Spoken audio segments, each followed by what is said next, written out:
का ये वीडियो बहुत बहुत ज़रूरी है। बात यहाँ किसी एक इंसिडेंट की नहीं है, बल्कि ढेर सारे ऐसे इंसिडेंट्स की है जो एक के बाद एक होए जा रहे हैं पिछले कुछ महीनों से, पिछले कुछ सालों से। वो सारे इंसिडेंट्स जो सिर्फ एक चीज़ की ओर इशारा करते हैं कि हमारा देश वन नेशन वन पार्टी की ओर आगे बढ़ रहा है। मीडिया से ऑपोजिशन की आवाज़ को पूरी तरीके से ख़त्म कर देना। नमस्कार दोस्तों, मेरा नाम है दीक्षांत और आज आपको मैं बताने वाला हूं कि भारत सही में लोकतांत्रिक बनते जा रहा है या फिर ये तानाशाही की ओर बढ़ते जा रहा है। ध्रुव राठी जो अपनी रिसेंटली वीडियोस में एलिगेशन लगाते हैं बीजेपी पे, क्या वो सही हैं या फिर गलत हैं, उनको हम आज डिटेल में चेक करेंगे या फिर क्रॉस चेक करेंगे और हम ये देखेंगे कि जो ध्रुव राठी की बातें हैं वो सच साबित होती है या फिर गलत।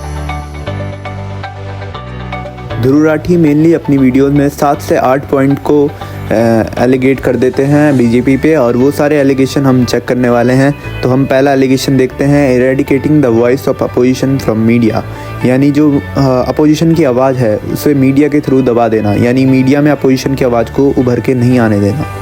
दूसरी चीज़ जो है वो है हॉर्स ट्रेडिंग ऑफ एमएलएज, उसके बारे में भी हम डिटेल में चेक करेंगे। फिर तीसरी चीज़ हम देखेंगे taking power from the electoral government, यानी जो सरकार चुन के आ रही है राज्य में उससे पावर छीन लेना। और जो चौथी चीज़ हम देखेंगे कि इन्वेस्टिगेटिंग एजेंसीज जो हैं जैसे सीबीआई हो गई, ईडी हो गई, इनका ये एक इन्वेस्टिगेटिंग एजेंसीज हैं तो इनका एक तरीके से मिसयूज़ होना। पांचवी चीज़ हम देखेंगे कि जो सिटीजन्स के राइट्स हैं जैसे mainly freedom of speech and freedom of expression, उनको छीन लेना। छठवीं चीज़ हम देखेंगे कि जो इलेक्टोरल बॉन्ड्स हैं उनका इस्तेमाल अपनी फंडिंग्स को हाइड करने के लिए करना, उनका इस्तेमाल सही तरीके से नहीं करना। और एट लास्ट हम देखेंगे फ्रॉड इन इलेक्शन, जो इलेक्शन हो रहे हैं उनमें क्या सही में फ्रॉड हो रहा है या फिर फ्रॉड दिखाया जा रहा है। तो हम पहले पॉइंट की तरफ बढ़ते हैं अपने, कि जो वॉइस है अपोजिशन की वो मीडिया पर प्रदर्शित नहीं की जा रही है या फिर मीडिया का इस्तेमाल सही तरीके से नहीं हो रहा है। तो इसमें हम एनडीटीवी न्यूज़ चैनल के बारे में देखेंगे। न्यू दिल्ली टेलीविज़न लिमिटेड जो कि पहले न्यूज़ चैनल हुआ करता था और आज भी है, बट उसकी जो मेनली पावर है वो गौतम अडानी जी के हाथों में है। वो अडानी जी ने पूरे उसके शेयर्स खरीद लिए हैं और जो एनडीटीवी के जो फाउंडर थे मेनली प्रणय रॉय और राधिका रॉय, उन्होंने इसको लेफ्ट कर दिया है और इसके साथ 4 डायरेक्टर्स ने भी एनडीटीवी ग्रुप को छोड़ दिया है, यानी रिज़ाइन कर दिया गया है। तो आप इससे देख ही सकते हैं कि एनडीटीवी न्यूज़ चैनल धीरे धीरे करके अडानी जी के हाथों में आ गया और जो अडानी जी हैं वो मेनली संबंध बनाते हैं मोदी जी से। और ये जो आर्टिकल मैं आपको दिखा रहा हूँ आपके सामने, ये नवभारत टाइम्स के हैं, तो ये किसी तरीके से गलत आर्टिकल्स नहीं हैं, आप इन्हें ऑफिशियल वेबसाइट पे चेक कर सकते हैं। एमएलएज की हॉर्स ट्रेडिंग। दूसरे एलिगेशन की तरफ बढ़ते हैं, हॉर्स ट्रेडिंग ऑफ एमएलएज। तो क्या सही में एमएलएज की हॉर्स ट्रेडिंग हो रही है, इसको हम देखेंगे।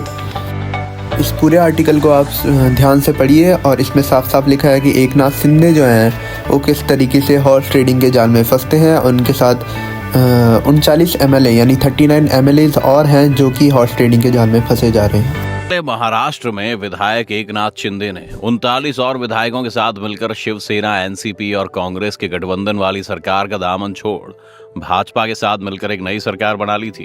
इस दौरान भारतीय राजनीति में जमकर उठापटक और आरोप प्रत्यारोप का दौर जारी रहा। अब आपको मैं बता दूं कि हॉर्स ट्रेडिंग होता क्या है। हॉर्स ट्रेडिंग का मतलब एक पार्टी से दूसरे पार्टी में एमएलए का जाना, और ये मेनली किसी पद के लिए या फिर पैसे के लिए किया जाता है, जो कि अपोजिशन वाली पार्टी भी कई बार करवाती है या फिर रूलिंग पार्टी भी से करवा सकती है, बट ये किसी तरीके से लीगल नहीं है। इसके लिए 10th शेड्यूल में कई कानून बनाए गए हैं हमारे संविधान में। ऐसा एक बार फिर कर्नाटका में ही साल 2018 में देखने को मिला, जब भाजपा को 104 और कांग्रेस को 78 सीटों पर जनता का समर्थन मिला। वहीं जेडीएस यानी जनता दल सेक्युलर को 38 सीटों पर जीत मिली।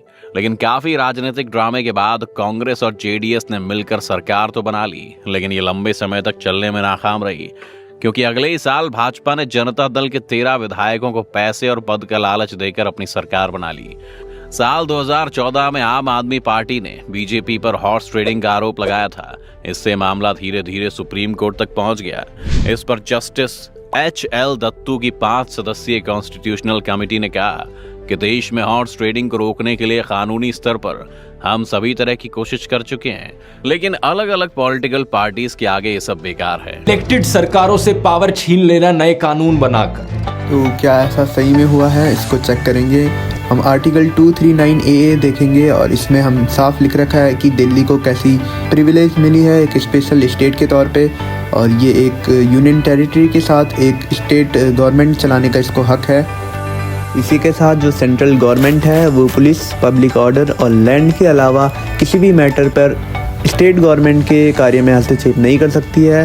बट रिसेंटली 2023 में एक ऑर्डिनेंस पास हुआ था जिसे हम national capital territory of Delhi ordinance कहते हैं। ऑर्डिनेंस मेनली मैं आपको बता दूं कि 6 हफ्ते के लिए होता है ओनली, उसके बाद उसे रूल में बदलना पड़ता है या फिर एक्ट में बदलना पड़ता है। बट जो बीजेपी है उसने ये सर्विस एक्ट लाया था और इसमें कहा गया था कि जो भी सर्विसेज हैं दिल्ली की वो सेंट्रल गवर्नमेंट के हाथों में रहेगी, उसको अपॉइंट करना, उसको ट्रांसफ़र करना, उसका ये सब चीज़ें सेंट्रल गवर्नमेंट के हाथ में रहेंगी। बट क्या ये सही था? तो इस पर सुप्रीम कोर्ट की बेंच भी बैठी थी 2019 में, तो सुप्रीम कोर्ट की बेंच ने इसे गलत साबित किया था। बट 2023 में ये ऑर्डिनेंस सेंट्रल गवर्नमेंट के हाथ में आया और ये ऑर्डिनेंस लोकसभा से पास कर गया। बट राज्यसभा से 105 विरोधी इसके सामने हुए, बट वो विरोधी भी के होते हुए भी ये ऑर्डिनेंस को पास कर दिया गया है और ये अब एक एक्ट बन चुका है कि जो सारे सर्विसेज हैं वो दिल्ली की सेंट्रल गवर्नमेंट के हाथ में रहेगी। मेनली ये सेंट्रल गवर्नमेंट के बढ़ते हुए करप्शन को दिखा सकती है। अगर आप मेरे तरीके से सोचें तो ये एक करप्शन की भावना को ज़्यादा प्रेरित करने वाली बात है। इन्वेस्टिगेटिव एजेंसीज का वेपनाइजेशन, ईडी सीबीआई का प्रेशर बनाकर ऑपोजिशन पॉलिटिशियंस को जेल भेज देना। सबसे पहले मैं आपको बता दूं कि ईडी क्या है। ईडी का अर्थ होता है डायरेक्टरेट ऑफ इन्फोर्समेंट और ये इकोनॉमिकल इंटेलिजेंस एजेंसी है जो कि सारे इकोनॉमिकल क्राइम्स और इकोनॉमिकल जो भी चीज़ें होती है उनकी जांच पड़ताल करती है। फॉरेन मनी एक्सचेंज की भी बातें इसमें करते हैं। ईडी के बारे में बाकी डिटेल्स इस आर्टिकल में दिख रही होंगी आपको, आप इसे ध्यान से पढ़िए और ईडी की कार्यप्रणाली को समझिए। ईडी का मुख्य कार्य होता है कि निष्पक्ष कार्य करना, यानी कि वो बीजेपी का करप्शन भी पकड़े, कांग्रेस का भी पकड़े या फिर आम आदमी पार्टी का भी पकड़े। बट ये मेनली अपोजिशन पार्टी के लीडर्स को पकड़ती है। मेनली इसमें संजय राउत, मलाई घातक और अभिषेक बनर्जी और इसके साथ पंकज गुप्ता जो आम आदमी पार्टी, तृणमूल कांग्रेस और शिवसेना के हैं, इनको मुख्य तौर पे पकड़ा गया है। इसके साथ नेशनल हेराल्ड केस जो कि राहुल गांधी और सोनिया गांधी से 3 दिन तक क्वेश्चन किए थे आर्थिक अपराध के लिए, बट उन पर कोई अपराध नहीं निकला। और इसके साथ ईडी का मुख्य कार्य मनी लॉन्ड्रिंग और फॉरेन एक्सचेंज एंड सिक्योरिटी का भी होता है, जिस पे उन्हें मेनली फोकस करना चाहिए। बट वो सिर्फ अपोजिशन पार्टी के लीडर्स को पकड़ रही है। अगर ऐसा ही है तो उन्हें बीजेपी के लीडर्स को भी पकड़ना चाहिए, उन्हें एक निष्पक्ष कार्य करना चाहिए। स्टेट गवर्नमेंट्स की वर्किंग में इंटरफेयर करना गवर्नर्स का इस्तेमाल करके।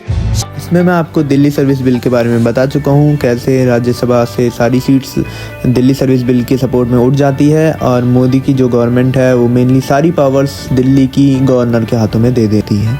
स्टेट गवर्नमेंट से फंड्स को ही विदहोल्ड कर लेना, जनता से प्रोटेस्ट करने का अधिकार ही छीन लेना। जनता से प्रोटेस्ट करने का अधिकार छीन लेना। दिल्ली में रिसेंटली जो लोग मोदी हटाओ देश बचाओ के स्लोगन का इस्तेमाल कर रहे थे उनको अरेस्ट किया गया है 6 लोगों को और 130 से ऊपर लोगों की FIR दर्ज की गई है।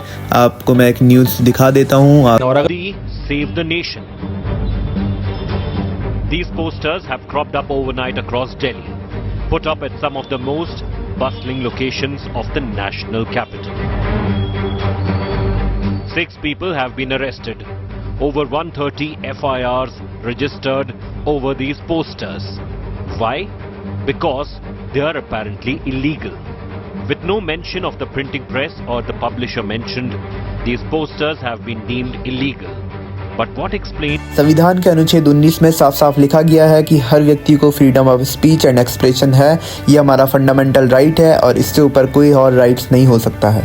कोई प्रोटेस्ट करे तो उनका टीयर गैस और रबर बुलेट से स्वागत करना। हाल ही में किसान आंदोलन चल रहा है हरियाणा और पंजाब के इलाके में और दिल्ली के इलाके में, और यहाँ किस तरीके से लोगों पे टीयर गैस छोड़ी जा रही है, रबर बुलेट्स का इस्तेमाल किया गया है। इसमें कई लोग घायल भी हो चुके हैं और 3 लोग अंधे हो गए हैं इस वजह से। अनुच्छेद 19(1)(c) में साफ लिखा गया है कि right to freedom of assembly, यानी हमें प्रोटेस्ट करने का पूरा अधिकार है जब तक हम ये विदाउट गन्स या फिर विदाउट आर्म्स करते हैं। तो आखिर क्यों इन लोगों पे रबर बुलेट्स और टीयर गैस का इस्तेमाल किया गया है? इलेक्टोरल बॉन्ड्स का इस्तेमाल करना अपनी सारी फंडिंग छुपाने के लिए, और इलेक्टोरल बॉन्ड्स का अर्थ मेनली पॉलिटिकल पार्टीज़ को फाइनेंशियल सपोर्ट थ्रू बॉन्ड्स, ये इसका मेनली अर्थ होता है। और ये धारा 29A के तहत इसमें 15 दिन की वैधता होती है और इसमें जो देनदाता होता है उसका नाम गुमनाम रखा जाता है। इस एक्ट के तहत ये एक्ट लगभग फाइनेंशियल बिल के तौर पे 2017-18 में लागू हुआ था। और इसमें एक बुराई है कि इसमें देनदाता का नाम गुमनाम रखा जाता है, इस वजह से करप्शन को ये बढ़ावा देती है और इसमें RTI यानी अनुच्छेद 19(1)(a) का उल्लंघन होता है। 2018 से लगभग 16,000 करोड़ रुपीज़ यानी 1.9 बिलियन के बॉन्ड्स जारी हुए हैं पॉलिटिकल पार्टीज़ को, और इसमें 57% ऑफ डोनेशन जो है वो बीजेपी की गवर्नमेंट को हुआ है।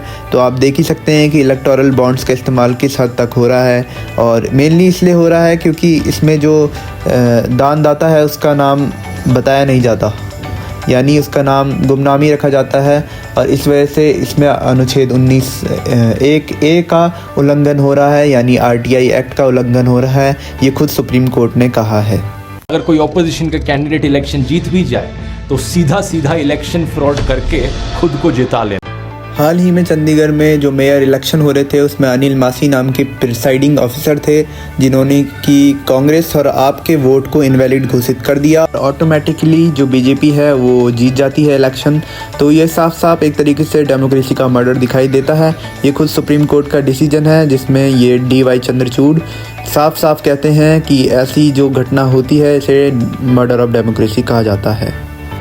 सारे ही एलिगेशन सच साबित होते हैं। मुझे किसी एंगल से ध्रुव राठी की वीडियो गलत नहीं लगती है। आपको भी रिकमेंड करूंगा कि इसकी वीडियो देखिए और समझिए चीज़ों को, और खुद से क्रॉस चेक कीजिएगा अगर आपको कहीं डाउट होता है। मैंने सारी क्रॉस चेकिंग कर चुका हूं और सारे फैक्ट चेकिंग कर चुका हूं, कहीं से मुझे कुछ गलत नहीं मिला है। आपको मिलता है तो आप ज़रूर कमेंट में शेयर करिएगा और इस वीडियो को जितना हो सके शेयर करें। और मेरे खुद के कुछ क्वेश्चन हैं जो कि हैं कि आखिर रेलवे का प्राइवेटाइजेशन क्यों हो रहा है, एजुकेशन पे 18% GST क्यों है। साथ मेरी वीडियो खत्म होती है और आगे मैं फिर मिलूंगा वर्ल्ड हिस्ट्री के कुछ टॉपिक लेके। आज के लिए इतना ही, धन्यवाद। क्या किया मोदी ने? बहुत कुछ किया। क्या किया? सब कुछ कर दिया। क्या किया? मैं नू कह रहा हूँ कि मोदी ने क्या ना करा। क्या किया? अच्छा एक मिनट बात सुन भाई। हाँ, क्या किया? मोदी ने क्या नहीं किया ये बता। सारी उम्र में जो कर जा बड़े